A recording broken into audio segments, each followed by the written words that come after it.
This week, we happen to start a new Sefer, which means a new book in Torah.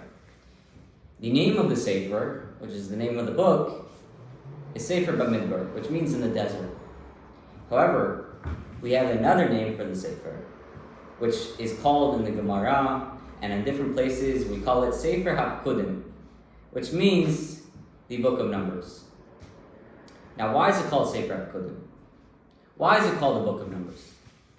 It's because it's based off the first commandment of this week's Torah portion, which is God commands Moshe to count the Jewish people. And he says that you should count everyone from ages 20 and over. So we have the obvious question. The obvious question goes as follows. Why do we make such a big deal out of the number that we call the entire Chumash, the Sefer HaPkudim, the Book of Numbers? What is so special about this commandment that we know that a number, when you count something, a number has nothing to do with the thing itself? For example, I could count this pencil as 1 and this phone as 2, and yet this phone is more important than this pencil, but they both have a number to it. So a number has nothing to do with the quality of something. That's number 1. Number 2 is, when we say that you should count anyone from 20 and over, why are we counting from 20? It has nothing to do with their experience level or their level in Judaism. It has to only do with their age of 20. And so we see a number has nothing to do with the quality or the importance of a thing. It's only the quantity. So then why does it have the right for the entire book to be named after a number? Sefer HaPkudim. So you may come to answer to say that when do you count something? You count something when it's important, when it's something of quality. For example, money. That is the most important thing to most people, and it's one of the most counted things amongst people. And so we see that counting has to do with something of importance, something of quality. But this is not true. Because counting is only an outcome to something of importance. It's not making the money important. You're only counting it because the money is important.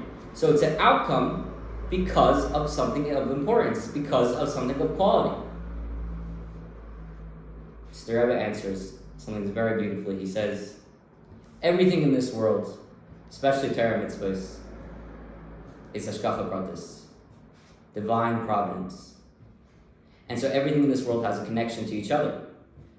So the fact that you're counting something is not two separate things. The counting and the thing that's important, the thing of quality, is not two separate things.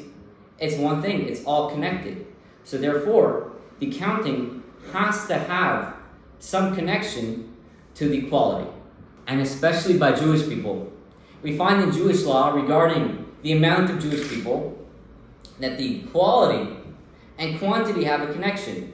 For example, a minyan of 10 people praying, it doesn't matter about their background. It doesn't matter about who they are or what they've done. They're still counted in those 10 people for the minyan. But once you're missing one person and you have 9, the minyan is kaput. You have no minyan anymore. So we see that the quantity over here matters over the quality. And for example, making the blessing after a meal with the zimun, which you need 3 people. The second you're missing one person, you can't make the zimun. But the second that you have 10 people, you add the words Elokeinu. And then the second you have 100 people, you have the words Hashem Elokeinu. So we see, once you have more and more quantity, you also have more and more quality.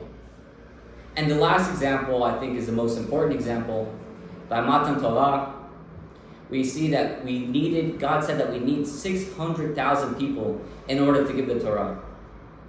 And if there was anything less than that, if it was 599,999, God would not have given the Torah, even to the most important people, even to Moshe Rabbeinu.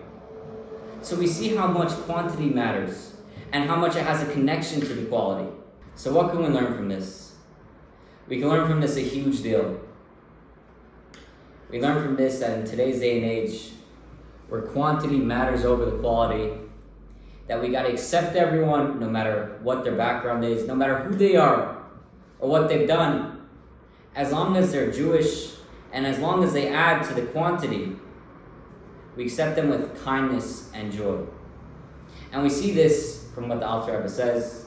He quotes, it says, Akol be'asar shkunta shari behem, that wherever 10 Jewish people rest, the Shekhinah is resting with them.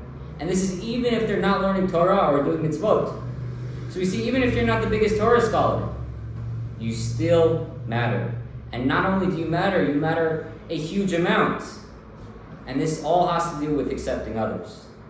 However, for yourself, it says that by Matan Torah, there's no sick people or blind people. Meaning that on yourself, not just focus on the quantity, but even the quality. That when you prepare for Matan Torah, when we're preparing for Shavuot, when we're preparing for the rest of our lives, we gotta sit down with ourselves and think, how can we make ourselves a better me? But with others, you gotta treat others with kindness and respect, no matter what. Good Shabbos, good Shabbos.